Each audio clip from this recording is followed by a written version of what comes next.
முதலில் எல்லோருக்கும் என்னுடைய புத்தாண்டு மற்றும் பொங்கல் வாழ்த்துக்களை நான் தெரிவித்துக் கொள்ள விரும்புகிறேன். தலைவர் கலைஞர் அவர்கள் பராசக்தி படத்தில் ஒரு வசனம் எழுதியிருப்பார். இந்த நீதிமன்றம் எத்தனையோ விசித்திரமான வழக்குகளை பார்த்திருக்கிறது. அதேபோல் இந்த சட்டமன்றமும் ஆளுநரை பொறுத்தவரை சில ஆண்டு காலமாக விசித்திரமான காட்சிகளைத்தான் காண்கிறது. மாண்புமிகு ஆளுநர் வருகிறார், உரையாற்ற வருகிறார், ஆனால் உரையாற்றாமலே போய்விடுகிறார். அதனால தான் ஆளுநரின் செயல்பாடுகளை நான் சிறுபிள்ளைத்தனமானது என்று சொன்னேன். அரசியலமைப்பு சட்டத்தின் பிரிவு 176 வரையறுத்துள்ள அடிப்படையில் ஆண்டின் தொடக்கத்தில் சட்டமன்றத்தில் ஆளுநர் உரையாற்றணும். அரசால தயாரித்து வழங்கப்படுகிற உரையை அப்படியே வாசிக்கணும் என்பதுதான் நடைமுறை மரபு.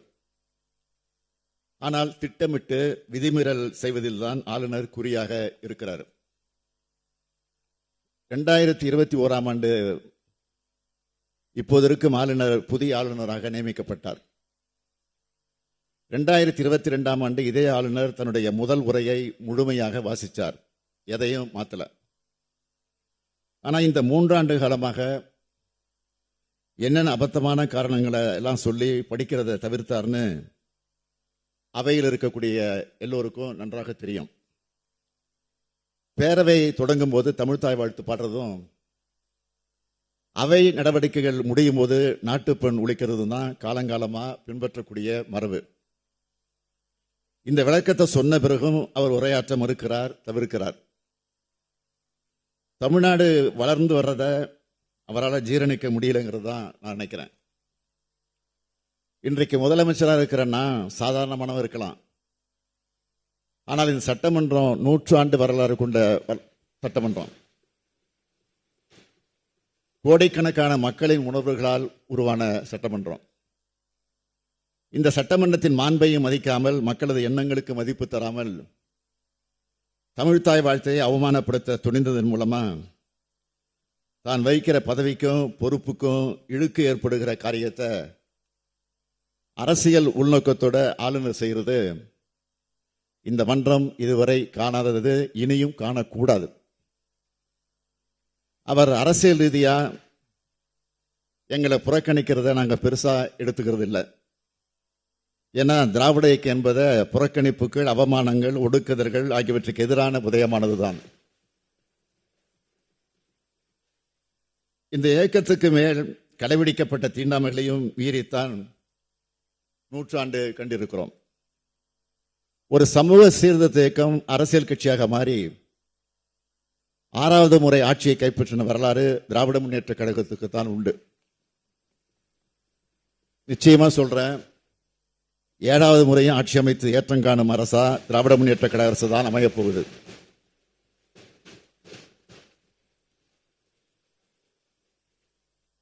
அதன் அடித்தளமான இந்த 6வது ஆட்சி அமைந்த போது இது விடியல் ஆட்சியாக அமையும்னு சொன்னோம்.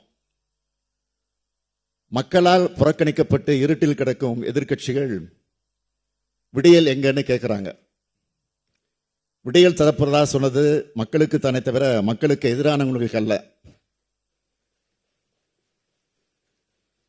விடியலை பார்த்தா அவங்களுக்கு கண் கூசத்தான் செய்யும். மாண்புமிகு பேரவை தலைவர் அவர்களே, விடியலின் அடையாளமா எது தெரியுமா? நான் போற இடமெல்லாம் கூடுகிற மக்களோட முகங்களை தெரிகிற மகிழ்ச்சி தான் விடியலின் அடையாளம். மாதந்தோறும் 1,14,00,000 சகோதரிகள் 1000 ரூபாய் உரிமை தொகை பெறுகிறார்களே, அப்போ அவங்க முகங்களை பாருங்க, அதுல தெரியும் அந்த மகிழ்ச்சி தான் விடியல் ஆட்சி.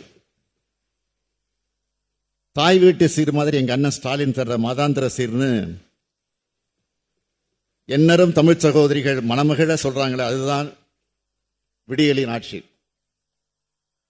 ஆட்சி பொறுப்பேற்றதும் கோட்டைக்கு சென்று நான் இட்ட முதல் கையெழுத்த மகளிருக்கான கட்டணமில்லா விடியல் பயணம் திட்டத்துக்கு தான். இந்த விடியல் பயணமானது மகளிரின் சேமிப்பை அதிகரிச்சிருக்கு. மாதந்தோறும் 600 முதல் 1200 ரூபாய் வரை அவங்களுக்கு மிச்சமாகுது. அதை சேமிக்க முடியுதுன்னு சொல்றாங்க. சமூகத்தில் மகளிரின் பங்களிப்பை இது அதிகரிச்சிருக்கு. அந்த பஸ்ஸுக்கு ஸ்டாலின் பஸ்ன்னு பேர் வச்சுட்டாங்க. இதுதான் விடியல் ஆட்சி. அடுத்து என்னுடைய கனவு திட்டமான நான் முதல்வன் திட்டம். எத்தனையோ தொழில்களை தொடங்குறீங்க. அதில் பணியாற்ற திறமசாலிகளா தமிழ்நாட்டு இளைஞர்களை உருவாக்கி தாங்கன்னு சொன்னதை வச்சுதான் இந்த திட்டத்தை உருவாக்கினேன். இந்த திட்டத்தில் இது வரைக்கும் 22,56,000 மாணவர்களுக்கு பயிற்சி தரப்பட்டிருக்கு. பயிற்சி பெற்ற பல லட்சம் மாணவர்களுக்கு உடனடியாக வேலை கிடைச்சிருக்கு. தமிழ்நாட்டு இளைஞர்கள் எல்லோரையும் ஒவ்வொரு துறையில இந்த திட்டம் முதல்வனா ஆக்கி வருது. இதுதான் விடியல் ஆட்சி. அரசு பள்ளியில படித்த பெண் பிள்ளைகள் பலர் கல்லூரிக்கு செல்ல முடியாத நிலையை மாற்றி உயர்கல்வி பயில உருவாக்கப்பட்ட திட்டம் தான் புதுமை பெண் திட்டம். மாதந்தோறும் 1000 ரூபாய் வழங்கக்கூடிய இந்த திட்டம் மூலமா மாணவிகள் கல்லூரிக்கு வர்றது 30 விழுக்காடு அதிகமாக இருக்கு. இதே போல தமிழ் புதல்வன் திட்டம், மாணவர்களுக்கும் 1000 ரூபாய் வழங்குகிறோம். மாதந்தோறும் 2,72,000 மாணவ மாணவியர் வாழ்க்கையில விடியலை ஏற்படுத்தி இருக்கிறோம். அரசு பள்ளியில படிச்சவங்களுக்கு மட்டும் இல்ல, அரசு உதவி பெறக்கூடிய பள்ளியில படிச்சவங்களுக்கும் புதுமை பெண் திட்டத்தை விரிவுபடுத்தி இருக்கிறோம். தூத்துக்குடியில் நடைபெற்ற விழாவில் ஒரு மாணவி பேசினார். என் குடும்ப வறுமை காரணமா கல்லூரிக்கு போய் படிக்க முடியுமா என்ற சந்தேகம் இருந்துச்சு. பணம் இல்லை, அதனால வேண்டாம்னு என் அம்மா சொல்லிட்டாங்க. புதுமை பெண் திட்டத்தை கேள்விப்பட்டு என் கல்லூரி செலவை நானே பார்த்துக்கிறேன்னு சொன்னதும் என் அம்மா சம்மதம் தெரிவித்தார். ஆனால் தினமும் பஸ்ல போகணுமே என்று அவர் சொன்னார். அதுக்குத்தான் விடியல் பயன் இருக்கேன்னு நான் சொன்னேன். ஆக 2 திட்டங்களையும் பயன்படுத்தி கொண்டு இன்னைக்கு நான் படிச்சுட்டு வரேன். அந்த மாணவி சொன்ன சொற்கள் தான் விடியலுக்கான சாட்சி. அதனாலதான் தமிழ்நாடு மாணவ மாணவிகள் என்ன அப்பா அப்பான்னு வாய் நிறைய அழைக்கும் போது அளவில்லா மகிழ்ச்சி அடைகிறேன். ஏன்னா இந்த பாச உணர்வு தான் முக்கியம்.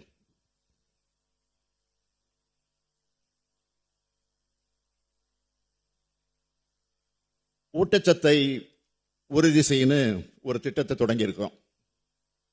போதிய சத்து இல்லாம பிறக்கிற குழந்தைகளுக்கு இந்த திட்டம் மூலமா தீவிர ஊட்டச்சத்து உணவு வகைகள் வழங்கப்பட்டுச்சு.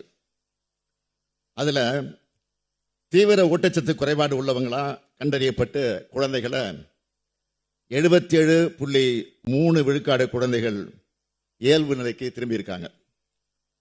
ஊட்டச்சத்து குறைபாடு உள்ள 6 மாசத்துக்குட்பட்ட 76,705 பச்சிளம் குழந்தைகள் கண்டறியப்பட்டு அவங்களோட பாலூட்டும் தாய்மார்களுக்கு ஊட்டச்சத்து பெட்டகங்கள் அவங்க வீட்டுக்கே சென்று வழங்கப்பட்டுச்சு. இதனால்தான் குழந்தைகள் ஆரோக்கியமா வளர்ந்திருக்கிறாங்க. அதுல பயனடைந்த தாய் சொன்னார், என் குழந்தை பிறக்கும் போது மிக மிக குறைவான எடையோடு தான் பிறந்துச்சு. என்ன செய்ய போறோம்னு நினைச்சேன். அதை வளர்க்கிற அளவுக்கு எங்கிட்ட பண வசதி இல்லை. முதலமைச்சரின் ஊட்டச்சத்தை உறுதி செய்த திட்டத்தால நிறைய பொருட்கள் கிடைச்சது. அது மூலமா நல்ல ஆரோக்கியத்தோட இப்போ என் குழந்தை வளர்ந்துருக்குன்னு சொன்னார். அந்த தாயின் கனிவான வார்த்தைகள்ல விடியல் தெரியுது. பள்ளி குழந்தைகளுக்கு காலை உணவு திட்டத்தை உருவாக்கி இருக்கிறோம். தினந்தோறும் காலையில 17,53,000 மாணவ மாணவியர் வயிறார காலை உணவு சாப்பிடுறாங்க.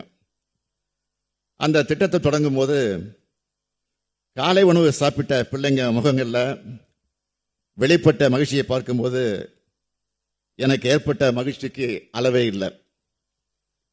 இந்த திட்டத்தை பத்தி மதுரை மாணவி ஹரிணி சொல்லியிருந்த அந்த காட்சியை நான் வீடியோவில் பார்த்தேன். நான் தினமும் காலையில் சாப்பிட மாட்டேன். ஆட்டோ வந்ததும் ஓடி வந்து ஏறிடுவேன். சாப்பிடாம வந்ததால ஸ்கூலுக்கு வந்ததும் தண்ணி குடிச்சிடுவேன். ஆனால் இப்போ கிச்சடி பொங்கல் கொடுக்கறதுனால தெம்பா படிக்கிறேன். அப்படின்னு சொன்னதை கேட்டப்போ நான் முதலமைச்சரா பொறுப்பேற்றதற்காக மிக மிகவும் பெருமையும் மகிழ்ச்சி அடைகிறேன். இவைதான் விடியல் சாட்சியங்கள். இப்படி நான் சொல்லிக்கிட்டே போகலாம். இப்படி ஒவ்வொரு திட்டத்தையும் சொல்ல தொடங்கினா எதிர்க்கட்சிகள் கொஞ்சம் அதிகமான வேதனை அடைவாங்க என்பதால் கொஞ்சம் குறைச்சிக்கிறேன். தமிழ்நாட்டு மக்கள் ஒவ்வொருவரும் நேரடியாக பலனுடைய வகையிலான திட்டங்களை தீட்டும் ஆட்சி தான் உதயசூரியன் ஆட்சி. இந்த ஆட்சி உருவானப்போ இதை திராவிட மாடல் ஆட்சின்னு நான் சொன்னேன். திராவிட மாடல்னு சொன்னாலே சிலருக்கு வயிறு எரியுது. அரண்டவன் கண்ணுக்கு இரண்டதெல்லாம் பேய்னு சொல்ற மாதிரி திராவிடம் என்ற சொல்லை பார்த்து சிலர் பயப்படுறாங்க. திராவிட மாடல் என்றால் சுயமரியாதை, சமநீதி, சமத்துவம், சகோதரத்துவம், ரத்த பேதம் இல்லை, பால் பேதம் இல்லை, விளிம்பு நிலை மக்கள் நலன், தாழ்த்தப்பட்டோருக்கு அதிகாரத்தில் பங்கு, மதச்சார்பின்மை, தொழில் வளர்ச்சி, தொழில் முன்னேற்றம், கூட்டாட்சி கருத்தியல், அதிக அதிகாரம் கொண்ட மாநிலங்கள், தமிழுக்கு உரிய இடம், அனைத்து தேசிய இனங்களுக்கும் சம உரிமை, சமூக குறியீடுகளும் அனைத்திலும் முதன்மை. இவைதான் திராவிட மாடல் அரசுடைய உள்ளடக்கம். அனைத்து துறை வளர்ச்சி, அனைத்து மக்கள் வளர்ச்சி, அனைத்து மாவட்ட வளர்ச்சி, அனைத்து சமூக வளர்ச்சின்னு அனைத்தையும் உள்ளடக்கின முழுமையான வளர்ச்சியை சொல்றோம். இதைத்தான் எல்லோருக்கும் எல்லாரும் சொல்றோம். திராவிட கருத்தியல் கொள்கையால தான் தமிழ்நாடு இன்று வளர்ந்த மாநிலமாக இருக்கு.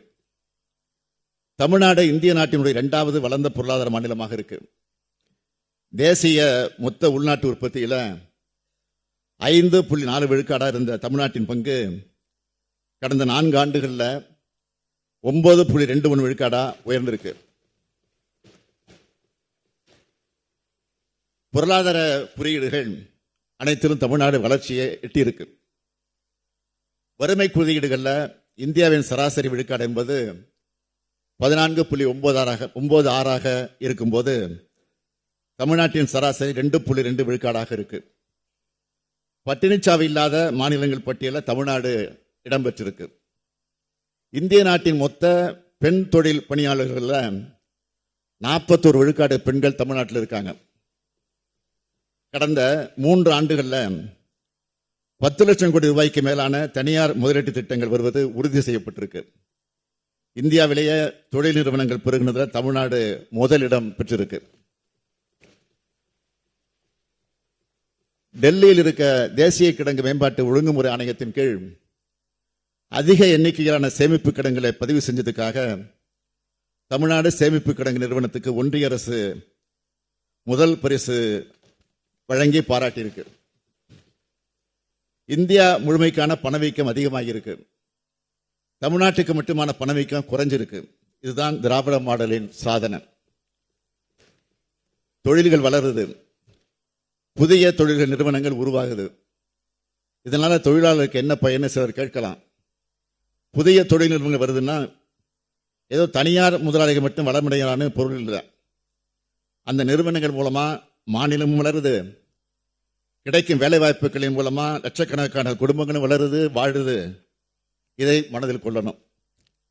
தமிழ்நாட்டில் 39,666 தொழிற்சாலைகள் இருக்கு. குஜராத்தில் 31,031 தொழிற்சாலைகளும், மகாராஷ்டிராவில் 26,446 தொழிற்சாலைகளும் இருக்கு. மனித வளத்தை வளர்க்கிறதுல மகாராஷ்டிரா குஜராத்தை விட தமிழ்நாடு சாதனை படைச்சிருக்கு. அது மட்டும் இல்ல, தமிழ்நாட்டில் 39,699 சிறு குறு தொழில்கள் இருக்கு. இதுவும் 4,81,807 தொழிலாளர்களுக்கு வேலை வாய்ப்புகள் உறுதி செய்யப்பட்டிருக்கு.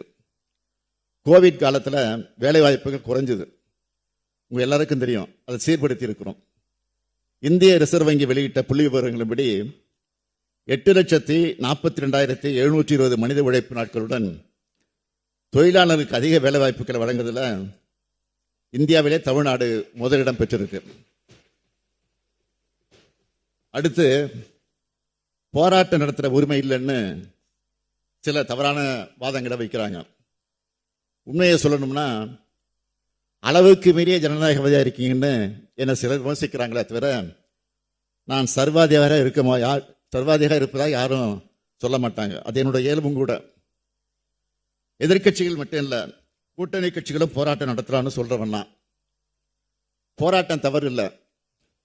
போராட வேண்டிய இடத்துல போராடலாம், தவறு இல்லை. போராட்டம் நடத்த ஒதுக்கப்பட்ட இடத்துல போராடலாம், தவறு இல்லை. இத்தகைய போராட்டங்களுக்கு உரிய காலத்தை அனுமதி கேட்டால் நாங்கள் கொடுத்துருக்கிறோம். நாங்கள் ஆட்சிக்கு வந்ததிலிருந்து தமிழ்நாட்டில் இதுவரை சுமார் 1,00,000 போராட்டங்களுக்கு அனுமதி கொடுத்துருக்கிறோம். சட்டம் ஒழுங்கை பற்றி சிலர் இங்கே குறிப்பிட்டாங்க. என் தலைமையிலான அரசில் காவல்துறை சுதந்திரமாக செயல்படுகிறது. ரவுடி விஷயத்தில் ஈடுபடுகிறவங்க தயவுதாட்சியம் பார்க்காம நடவடிக்கை எடுத்து வருது. இதனால கொலைகள், ரவுடி சம்பந்தப்பட்ட கொலை சம்பவங்கள் மற்றும் ரவுடிகள் தொடர்புடைய சாதிய கொலை சம்பவங்கள் குறைஞ்சிருக்கு. எங்கும் அமைதி நிலைநாட்டப்பட்டு வருது. குற்றம் பெருமளவு தடுக்கப்பட்டிருக்கு. மீறி குற்றம் நடந்தால் உடனடியாக குற்றவாளி கைது செய்யப்படுகிறார். எந்த குற்றவாளியும் யாரும் காப்பாற்றுறதில்லை. உரிய தண்டனை, கடுமையான தண்டனை பெற்று தரப்பட்டிருக்கு. யாரா இருந்தாலும் நடவடிக்கை எடுத்திருக்கிறோம். அதில் யாருக்கும் எந்த சலுகையும் கிடையாது. பெரும்பாலான கொலைகள் குடும்ப பிரச்சனை, காதல் விவகாரம், பணம் கொடுக்கல் வாங்கல், நிலப்பிரச்சனை, தனிப்பட்ட முன்விரோதம், வாய் தகராறு போன்ற காரணங்களுக்காக நடந்திருக்கு. அரசியல் காரணங்கள், சாதிய கொலைகள், மத ரீதியான கொலைகள், ரவுடி கொலைகள் திமுக ஆட்சியில் முறையிலே கிளீரைப்பட்டு குறைக்கப்பட்டிருக்கு. இந்தியாவிலேயே பாதுகாப்பு மிக்க முதன்மை மாநிலமாக தமிழ்நாடு விளங்குவது என்பது இந்த பேரவைக்கு நான் தெரிவிச்சுக்கிறேன்.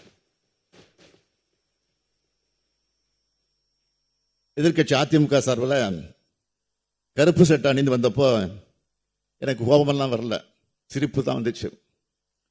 இப்படியாவது கருப்பு சட்டை போடுறாங்களான்னு மகிழ்ச்சி அடைஞ்சுக்கிட்டேன். கருப்பு சட்டை போட்டு அது உங்க உரிமை, அதில் நான் தலையிட விரும்பல. என்னுடைய கேள்வியெல்லாம், மக்களால் தேர்ந்தெடுக்கப்பட்ட ஒரு மாநில சட்டமன்றத்தை மதிக்காம ஒரு ஆளுநர் நடந்துக்கிறார். அவரை கண்டிச்சு கருப்பு சட்டை அணியும் துணிச்சல் உங்களுக்கே இல்லை என்பதுதான் என்னுடைய கேள்வி. இயற்கை பேரிடரால் பாதிக்கப்பட்ட மக்களுக்கு நிவாரண நிதியை கூட தர மறுத்து இரக்கமில்லாமல் நடந்துக்கிற ஒரு ஒன்றிய அரசை கண்டிச்சு நீங்க கருப்பு சட்டை அணிந்திருந்தா அவங்களை வாழ்த்தி இருப்பேன், மகிழ்ச்சி அடைஞ்சிருப்பேன். தேசிய கல்விக் கொள்கை மூலமா பள்ளி கல்வியையும், யூசிஜி மூலமா கல்லூரி கல்வியையும் சிதைக்க நினைக்கிற பாசிச கல்விக் கொள்கையை கண்டிச்சு கருப்பு சட்டையை நீங்க அணிந்திருந்தா மனதார உங்களை பாராட்டியிருப்பேன். ஆட்சியில் இருந்த காலம் முதல் பாஜகவுக்கு நீங்கள் துணையா நின்று இருக்கீங்க. இருட்டு அரசியல் நடத்துறவங்களுக்கு கருப்பு சட்டை அணிய எந்த தார்மீக உரிமை இல்லை என்பதை நான் இந்த நேரத்தை தெரிவிச்சுக்க விரும்புகிறேன். மாண்புமிகு பேரவைத் தலைவர் அவர்களே, எங்களை பொறுத்த வரைக்கும் தேர்தலுக்கு முன்ன கொடுத்த வாக்குறுதிகளில் பெரும்பாலானதை நாங்கள் நிறைவேற்றிட்டோம். தேர்தலின் போது சொல்லாத பல திட்டங்களையும் செயல்படுத்தி காட்டியிருக்கிறோம். இன்னும் சில பாக்கி இருக்கு. மாண்புமிகு உறுப்பினர்கள் அதை வெளிப்படையாக சொல்றதை நான் உங்கள் முகத்தின் மூலமாக நான் பார்க்குறேன். இந்த 3 ஆண்டு காலத்தில் சுமார் 12,000 கோப்புகளில் நான் கையெழுத்து போட்டிருக்கிறேன். இத்தனை கோப்புகளை கையெழுத்திட்ட நான் இன்னும் சில கோப்புகளில் வேணும்னு கையெழுத்து போடாமல் இருப்பேனா? தலைவர் கலைஞர் அவர்கள் தன் பெயரை வச்சு ஒரு முறை சொன்னார், அரசுக்கு கருணை இருக்கு ஆனால் நிதி இல்லைன்னு சொன்னார். அதே நிலையில்தான் நாமளும் இருக்கிறோம். மாண்புமிகு பேரவைத் தலைவர் அவர்களே, நான் முன்பு சொன்ன பல்வேறு திட்டங்களையும் மிக மிக நெருக்கடியான சூழல் தான் நிறைவேற்றிட்டு இருக்கிறோம் என்பது மனசாட்சியுள்ள மாமன்ற உறுப்பினர்களுக்கு நன்றாக தெரியும். ஒரு பக்கம் 2011 முதல் 2021 வரையிலான 10 ஆண்டு கால பாதாளத்திலிருந்து தமிழ்நாட்டை மீட்டெடுத்திருக்கிறோம். இன்னொரு பக்கம் ஒன்றிய அரசானது தமிழ்நாடு அரசை தொடர்ந்து புறக்கணித்தும் வஞ்சித்தும் வருது. தமிழ்நாடு அரசு செயல்படுத்தி வரக்கூடிய பல்வேறு திட்டங்களுக்கு ஒன்றிய அரசானது மாநில அரசோட கொள்கைகளுக்கு எதிரான நிபந்தனைகளை விதிச்சு அரசு திட்டங்களை செயல்படுத்துறதுல சிரமங்களை உண்டாக்குறது மட்டும் இல்லாம அந்த திட்டங்களை முடங்குகிற சூழ்நிலையும் உருவாக்கி வச்சிருக்கு. ஒருங்கிணைந்த கல்வி இயக்கத்தின் கீழ் ஒன்றிய அரசிடமிருந்து வர வேண்டிய 2152 கோடி ரூபாயை இன்னும் நிலுவையில் இருக்கு. ஆசிரியர்களுக்கு வழங்க வேண்டிய சம்பளங்கள், கல்வி உரிமை சட்டத்தின் கீழ் கல்வி நிறுவனங்களுக்கு மீள வழங்க வேண்டிய பொறுப்பு, பள்ளிகளின் பராமரிப்பு மற்றும் ஆசிரியர்களுக்கான பயிற்சி திட்டங்களை செயல்படுத்துதல் ஆகியவற்றுக்கு இந்த திட்டத்தின் கீழ் வரக்கூடிய நிதியானது மிக முக்கியமானது. எத்தனையோ தடவை நாம் நினைவூட்டி கேட்டிருக்கிறோம். இதுவரை மானிய உதவித்தொகை விடுவிக்கல. இதன் விளைவா இந்த செலவினங்களை மாநில அரசு தனது சொந்த வருவாயிலிருந்து மேற்கொண்டு வருது. தேசிய உயர்கல்வி இயக்கத்தின் கீழ் செயல்படுத்தப்படுகிற திட்டங்களையும் தேசிய கல்விக் கொள்கையை ஒன்றிய அரசு திணிக்கிறதுனால இந்த திட்டங்களும் இப்ப முடங்குற நிலை ஏற்பட்டிருக்கு. பெஞ்சல் புயல் ஏற்படுத்தி உள்ள பேரிடர்களை குறிப்பிட்டு தற்காலிக மற்றும் நிரந்தர நிவாரணம் மற்றும் மீட்பு பணிகளுக்கு 6675 கோடி ரூபாய் தேவைப்படும் மதிப்பீடுகள் செய்யப்பட்டு நிதி விடுவிப்பு கோரிக்கை ஒன்றிய அரசுக்கு அனுப்பினோம். ஆனா இதுவரை எந்த ஒரு நிதியும் ஒன்றிய அரசு விடுவிக்கல. கடந்த நிதியாண்டுல மிக்ஜாம் புயல் தாக்குச்சு. தமிழ்நாட்டின் தென் மாவட்டங்களில் அதிக கனமழை ஏற்பட்டுச்சு. இந்த 2 பேரிடர்கள் தாக்கின பிறகும் மிக சொற்பமான 276 கோடி ரூபாயை, அதுவும் 4 மாத தாமதத்திற்கு பிறகு ஒன்றிய அரசு அனுமதிச்சது. இது மாநில அரசு கோரின 37,906 கோடி ரூபாயில ஒரு விழுக்காடு கூட இல்லை. ஒன்றிய அரசு வீடுதோறும் குடிநீர் என்ற திட்டத்தை வச்சிருக்கு.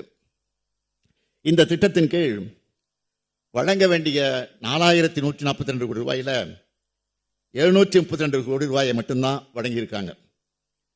நிதியின்மையானால திட்டங்களின் செயல்பாடு சுணங்கக்கூடாதுன்னு நாம தான் நம்ம நிதியை கொடுத்து இந்த திட்டத்தை செயல்படுத்திக்கிட்டு வரோம்.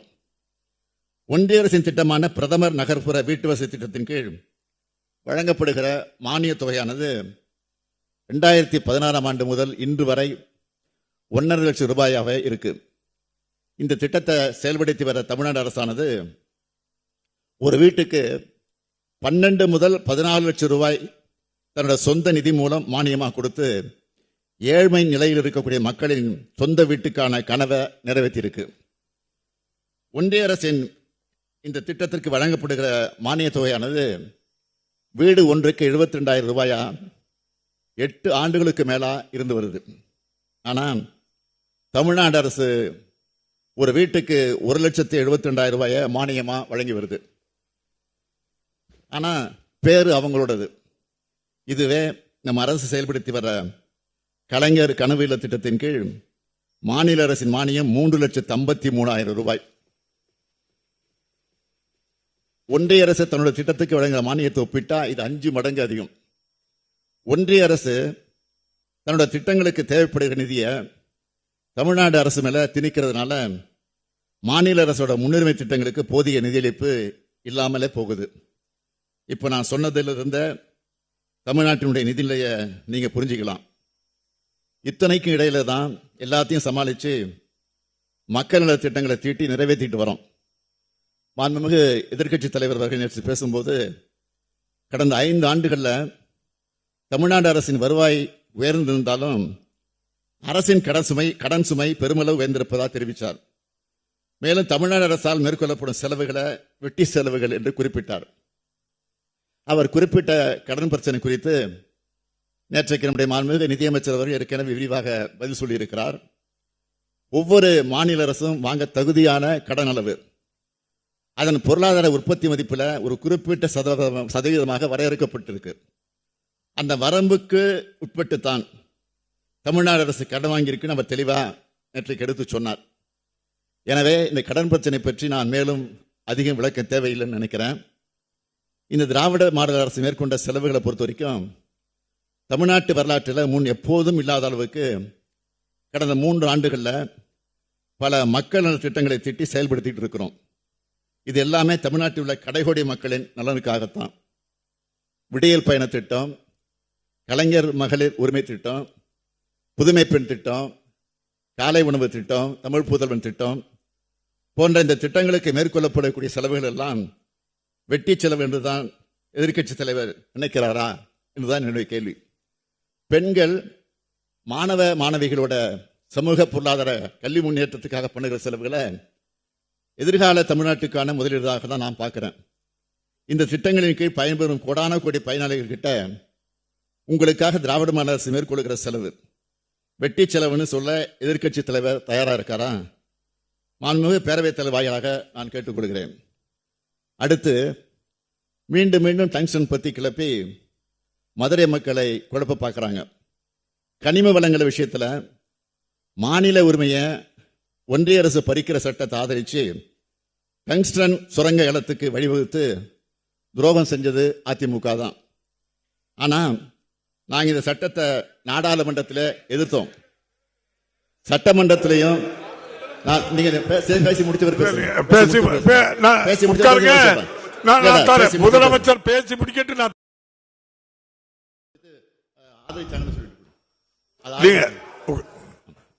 அப்படி மாத்திருது. சட்டமன்றத்திலையும் நான் அந்த விளக்க சரியான விளக்கம் இல்லைங்க. பாருங்க இல்ல நீங்க முடியட்டு நேற்றைக்கே நான் பதிவு பண்ணிட்டது. பாருங்க பதிவாயிடுச்சு. மாண்புமிகு உட்காருங்க. நீங்க துணைத் தலைவர் உட்காருங்க. வரவேற்று பேசியிருக்கிறாரு. நீங்க அவை ஆனா நாங்க நாடாளுமன்றத்தில் எதிர்த்திருக்கிறோம். சட்டமன்றத்தில் சொல்லி இருக்கிறேன், நான் முதலமைச்சராக இருக்கிற வரை இந்த திட்டம் வராது என்று தெளிவாக சொல்லி இருக்கிறேன். அதையும் மீறி அதையும் தாண்டி சொன்னேன், அப்படி வந்தா இந்த பதவியில நான் இருக்க மாட்டேன் அப்படின்னு இறுதியாக சொல்லியிருக்கிறேன். இதற்கு பிறகு மக்களை குழப்பி அதுல குளிர் காய வேண்டாம் என்று குளிர் காய்ந்து கொண்டிருக்கிறவர்களுக்கு மட்டும் இதை சொல்லலாம். இதுக்கு உடனே எந்திரிச்சு அந்த வார்த்தை எடுக்குன்னு கேட்காதீங்க. குளிர் காய குறிப்பிட்டு சொல்றேன். ஒன்றிய அரசு மாண்புமிகு பேரவைத் தலைவர் அவர்களே, கடந்த 3 நாட்களா இந்த பேரவையில் நடைபெற்ற ஆளுநர் உரைக்கு நன்றி தெரிவிக்கக்கூடிய தீர்மானத்தின் மீது நடைபெற்றக்கூடிய விவாதத்தெல்லாம் கேட்டோம். அதில் மாண்புமிகு உறுப்பினர்கள் பல்வேறு கருத்துக்களை எல்லாம் எடுத்து சொல்லியிருக்கிறீங்க, கோரிக்கைகளையும் முன் வச்சு பேசியிருக்கிறீங்க. அதில் குறிப்பாக திருச்செங்கோடு சட்டமன்ற உறுப்பினர் திரு ஈஸ்வரன் அவர்கள் பேசும்போது திருச்செங்கோடு நகர கூட்டு குடிநீர் திட்டத்தினுடைய அடிப்படையில் குடிநீர் குழாய்கள் மிகவும் பழுதடைஞ்சிருக்கிறதாகவும் அதை மாற்றி தரணும் அப்படின்னு கோரிக்கை வச்சார். மாண்புமிகு உறுப்பினருடைய கோரிக்கை ஏற்று முறையான ஆய்வுக்கு பிறகு இந்த பணி விரைவில் மேற்கொள்ளப்படும்.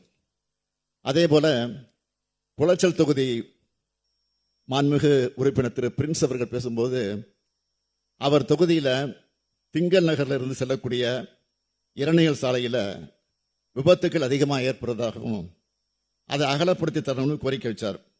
இது தொடர்பாக நெடுஞ்சாலைத்துறை ஆய்வு மேற்கொண்டு உரிய நடவடிக்கையை மேற்கொள்ளும். அதேபோல் மாண்புமிகு உறுப்பினர் திரு பூமிநாதன் அவர்கள் தன்னோட மதுரை தெற்கு தொகுதியில் இருக்கக்கூடிய புகழ்பெற்ற வண்டியூர் மாரியம்மன் கோவில் தெப்பக்குளத்தை சுற்றி இருக்கக்கூடிய பகுதிகளில் சாலைகளை செப்பனிட்டு தரணும்னு கோரிக்கை வச்சார். நிச்சயமா அந்த சாலைகள் மிக விரைவில் மேம்படுத்தப்படும்.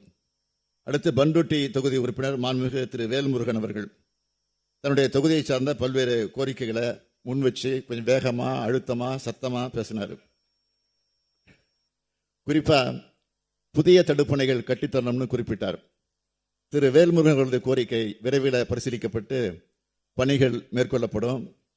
அது மட்டும் இல்ல, பண்ருட்டி தொகுதியில் சுமார் 16 கோடி ரூபாய் மதிப்பீட்டில் சாலை பணிகளும் மேற்கொள்ளப்பட இருக்கு. அடுத்தபடியா திருவெரும்பூர் சட்டமன்ற உறுப்பினர் திரு செல்வ பெருந்தகை அவர்கள் மாங்காடு பேருந்து நிலைய பணிகளுக்கு அடிக்கல் நாட்டப்படுதுன்னு தெரிவித்தார். இது தொடர்பாக நிலப்பிரச்சனை இருக்கு, அது விரைவில் சரி செய்யப்பட்டு அடிக்கல் நாட்டப்படும். காட்டுமன்னார் கோயில் சட்டமன்ற உறுப்பினர் மாண்புமிகு சிந்தனை செல்வன் அவர்கள் பேசும்போது தன்னுடைய தொகுதியில திருமுட்டம் பகுதியில் ஒரு சிறு விளையாட்டு அரங்கம் அமைக்கணும்னு கோரிக்கை வச்சார். அந்த பணி மேற்கொள்ளப்படும். அடுத்து நன்னிலம் சட்டமன்ற உறுப்பினர் மாண்புமிகு திரு காமராஜ் அவர்கள் நன்னிலம் மற்றும் குடவாசல் பேரூராட்சிகள் இருக்கக்கூடிய விளையாட்டு மைதானங்களை செம்மைப்படுத்தணும்னு கேட்டிருக்கிறாரு. அது செய்து தரப்படும் என்பதையும் தங்கள் வாயிலாக தெரிவிச்சுக்கிறேன். மாண்புமிகு பேரவைத் தலைவர் அவர்களே, மேலும் என் பதிலுரை வாயிலாக முக்கியமான சில அறிவிப்புகளையும் நான் வெளியிட விரும்புகிறேன். பெண்களுக்கு எதிரான பாலியல் குற்ற வழக்குகளை விசாரிக்க மதுரை, திருநெல்வேலி, கோயம்புத்தூர், சேலம், திருச்சி, சென்னை மற்றும் சென்னையின் சுற்றுப்புற பகுதிகளில் 7 தனி சிறப்பு நீதிமன்றங்கள் புதுசாக அமைக்கப்படும்.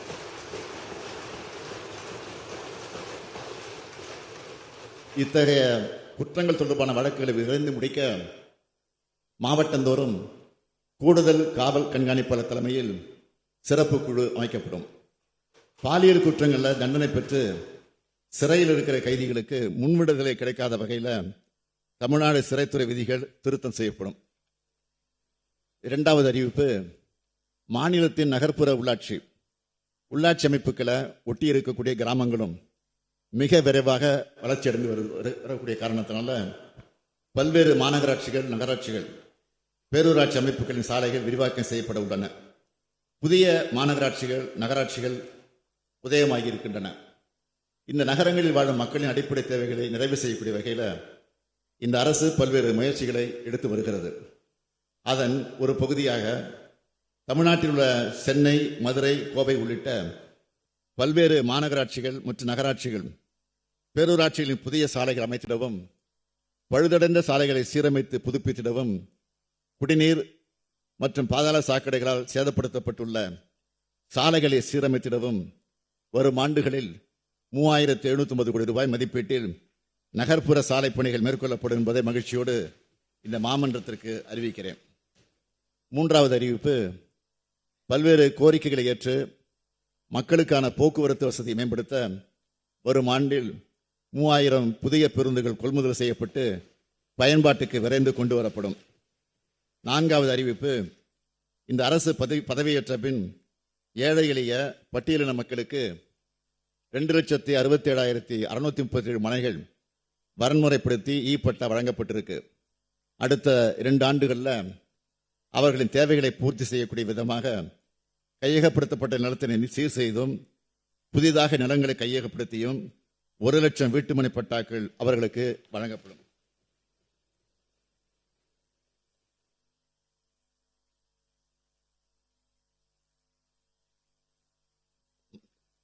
மாண்புமிகு பேரவைத் தலைவர் அவர்களே, எங்களுக்கு வாக்களித்த மக்களும் எங்களுக்கு வாக்களிக்காத மக்களாக இருந்தாலும் எங்க மனசாட்சியும் தான் நீதிபதிகள். மக்கள் மகிழ்ச்சியா இருக்காங்க. எங்க மனசாட்சிக்கு விரோதம் இல்லாம முழு உழைப்பை தந்து நாங்கள் ஆட்சி நடத்திட்டு வரோம். அடுத்து அமையப்போகும் அரசும் திராவிட முன்னேற்ற கழக அரசு தான்.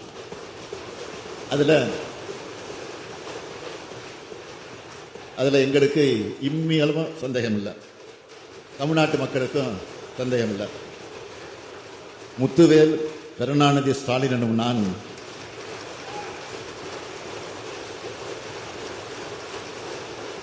தமிழ்நாட்டை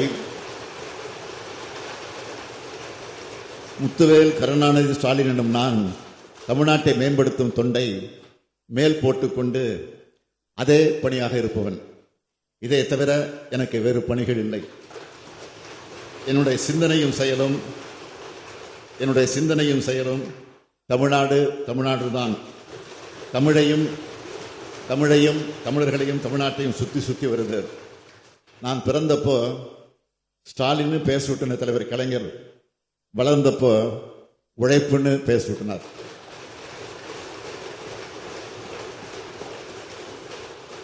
அப்படி உழைக்க கற்றுக் கொடுத்தவர் தான் அவர். ஓய்வெடுத்து உழைங்கள்னு ஆலோசனை சொல்றவங்க கிட்ட ஓய்வு கொடுத்தவரின் மகன் நான் சொல்லுவேன். தலைவர் பாதையே தனி பாதை, கலைஞர் பாதையே வெற்றி பாதைன்னு செயல்பட்டு வரக்கூடியவன். பகுத்தறிவு புகழவன் தந்தை பெரியார், பேரறிஞர் அண்ணா ஆகிய இருவரும் தலைவர்களை உருவாக்கி கொடுத்த கொள்கையை காப்பேன். தமிழர் தலைவர் கலைஞர் அடித்தளமிட்ட நவீன தமிழ்நாட்டை இந்தியாவின் முதல் மாநிலமா, முன்னோடி மாநிலமா உயர்த்தி காட்டுவேன். மக்களாட்சி காலத்தில் திராவிட மாடல் ஆட்சி தான் பொற்கால ஆட்சின்னு வரலாறு பதிவு செய்யும். இந்த பொற்கால ஆட்சியை காலங்காலமா தொடரும் தொடரும் தொடரும். மாண்புமிகு பேரவைத் தலைவர்களே, கடந்த 2 நாட்கள்ல மொத்தம் 25 உறுப்பினர்கள் பேசியிருக்கிறாங்க. ஆளுநர் உரைக்கு நன்றி தெரிவிக்கக்கூடிய தீர்மானத்தின் மீது 10 உறுப்பினர்கள் 112 திருத்தங்களை வழங்கியிருக்கிறாங்க. இந்த அரசுக்கு உதவுற வகையில் பல்வேறு ஆக்கப்பூர்வமான ஆலோசனைகளையும் விமர்சனங்களையும் தெரிவிச்சிருக்கிறாங்க. தங்களுடைய தொகுதிக்கான கோரிக்கைகளையும் முன்வச்சிருக்கிறாங்க. அவை அத்தனையும் உரிய அமைச்சர்களுக்கு அனுப்பப்பட்டு நடவடிக்கை எடுப்பதற்காக அனுப்பி வைக்கப்பட்டிருக்கிறது. உங்க ஆலோசனைகளை கருத்திலே கொண்டு அதில் நியாயமான கோரிக்கைகளை இந்த அரசு உறுதியாக நிறைவேற்றி தரும். எனவே இந்த விளக்கத்தை ஏற்றுக்கிட்டு மாண்புமிகு உறுப்பினர்கள் தங்களுடைய திருத்தங்களை திரும்ப பெற்றுக்கொண்டு ஆளுநர் உரைக்கு நன்றி தெரிவிக்கக்கூடிய தீர்மானத்தை நிறைவேற்றி தர வேண்டும் என்று கேட்டு என் உரையை நிறைவு செய்கிறேன். நன்றி, வணக்கம்.